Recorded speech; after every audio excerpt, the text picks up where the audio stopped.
Baspa supremo Mayawati ने Samajwadi party से अपनी जान को खतरा बताया है, जिसके बाद सियासत गर्मा गई है।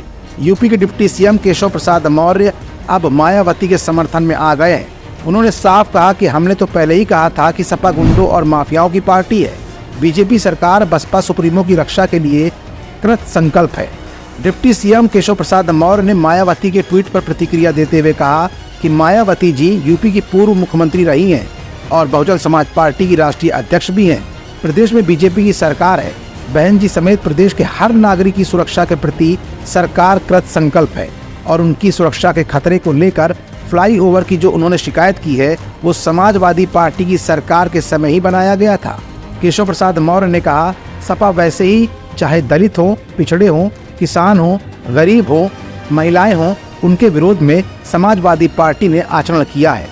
मायावती को तो स्टेट गेस्ट हाउस कांड में जीवित भी छोड़ने की स्थिति नहीं थी। बीजेपी ने उनको बचाने के लिए हमारे नेता ब्रह्मदत्त द्विवेदी की अगुवाई में पूरी ताकत से लोग लड़े थे और उसका परिणाम ये हुआ कि वो सुरक्षित बची। दरअसल बसपा सुप्रीमो मायावती ने सपा पर निशाना साधते हुए उसे दलित विरोधी कहा था। उन्होंने कहा था कि सपा मुखिया जिससे भी गठबंधन की बात करते हैं उनकी पहली शर्त बसपा से दूरी बनाए रखने की ही होती है, जिसे मीडिया द्वारा खूब प्रचारित भी किया जाता है। बसपा सुप्रीमो ने 1995 के गेस्ट हाउस कांड की याद दिलाते हुए कहा था कि समाजवादी पार्टी ने अनेक दलित विरोधी फैसले लिए हैं, जिसमें बसपा के स्टेट दफ्तर के पास ऊंचा पुल बनाने का कृत्य भी शामिल है, जहां से अराजक तत्व पार्टी दफ्तर या राष्ट्रीय प्रमुख को हानि पहुंचा सकते हैं। फिलहाल मायावती के आक्रामक होने के बाद अखिलेश अब नरम पड़ते दिख रहे हैं।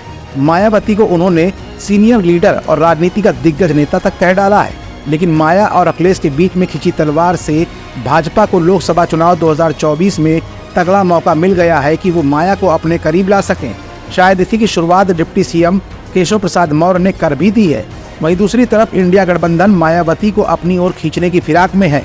ऐसे में मायावती का अगला कदम क्या होगा, ये माजरा जहां एक तरफ बीजेपी को परेशान कर रहा है तो वहीं दूसरी तरफ समाजवादी पार्टी सहित इंडिया गठबंधन को हैरान भी कर रहा है। एसकेडी न्यूज के लिए शिखर गौतम के साथ तुषार शर्मा की रिपोर्ट।